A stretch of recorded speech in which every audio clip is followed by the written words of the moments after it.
Hello students, welcome to Mrs. Ayu English class.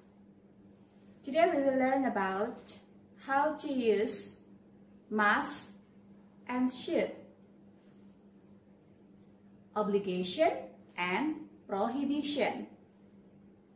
Kompetensi dasar kita pada hari ini adalah menerapkan fungsi sosial, struktur teks, dan unsur kebahasaan teks, interaksi, transaksional, lisan, dan tulis yang melibatkan tindakan memberi dan meminta informasi terkait keharusan, larangan, himbauan sesuai dengan konteks penggunaannya. Dalam hal ini kita akan belajar menggunakan must and should. Must dalam penggunaannya itu mempunyai arti harus, berfungsi sebagai 100% of obligation, artinya 100% wajib untuk dilakukan, dan juga sebagai logical conclusion. Apa itu logical conclusion? Kesimpulan yang logis. Nah, sekarang, bagaimana dengan should? Should 50% of obligation, artinya 50% tingkat kewajibannya. Sangat berbeda bukan dengan must?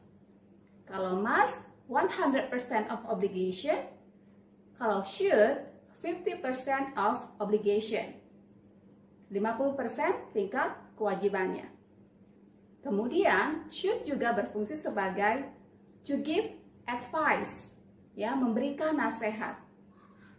Nah, sekarang kita mau memberikan contoh penggunaan masing-masing must and should. Seperti berikut. Nah, sekarang kita mau belajar menggunakan must. Must, seperti tadi sudah Miss sampaikan, adalah 100% kewajiban. Jadi, satu hal yang kamu harus lakukan. For example, like nowadays, we are in the pandemic area. Ya kan, kita lagi mengalami masa pandemi. Nah, kita bisa menggunakan must untuk sebagai kewajiban. Misalnya, you must wear mask.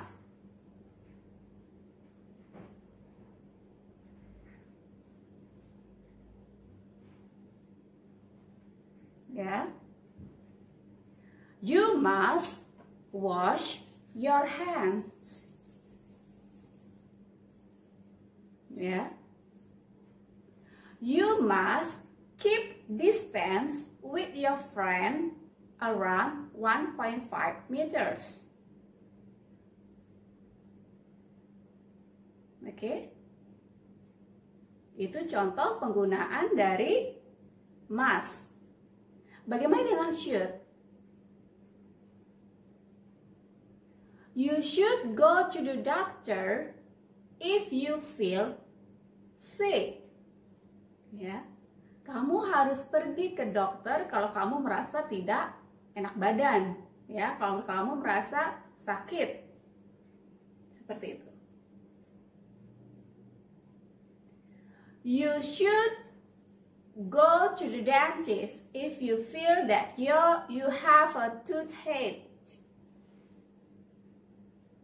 Ya, kamu harus pergi ke dokter gigi kalau kamu merasa gigimu sakit. Nah, seperti itu kira-kira contoh daripada penggunaan must and should sebagai obligation. Nah, sekarang bagaimana must and should sebagai prohibition? Must sebagai prohibition, for example, when you use must with not, become mustn't. You mustn't go outside if you don't wear mask. Ya, kamu tidak boleh pergi keluar kalau kamu tidak menggunakan masker. Itu contoh menggunakan mustn't, ya, must not atau mustn't, ya, disingkat dalam kalimat prohibition. Apa itu prohibition? Larangan. Betul sekali. Ya, bagaimana dengan should? Oke, kita coba ya. You shouldn't study in the mid of the night, so you will go late to school. Kamu tidak harus belajar sampai larut malam, ya, hingga kamu jadi pergi ke sekolahnya jadi terlambat, seperti itu. Bagaimana, sudah cukup mengerti?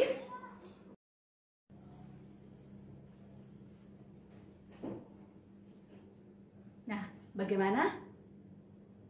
Sudah cukup jelas penjelasan materi pada hari ini? Ya, betul sekali, kita menggunakan must and should sebagai obligation and prohibition. Obligation kewajiban, prohibition larangan. Ya, kewajiban artinya sesuatu yang harus kita lakukan, ya, larangan sesuatu yang tidak boleh kita lakukan. Oke. Selamat belajar. Stay at home, stay healthy, keep studying English. Bye-bye.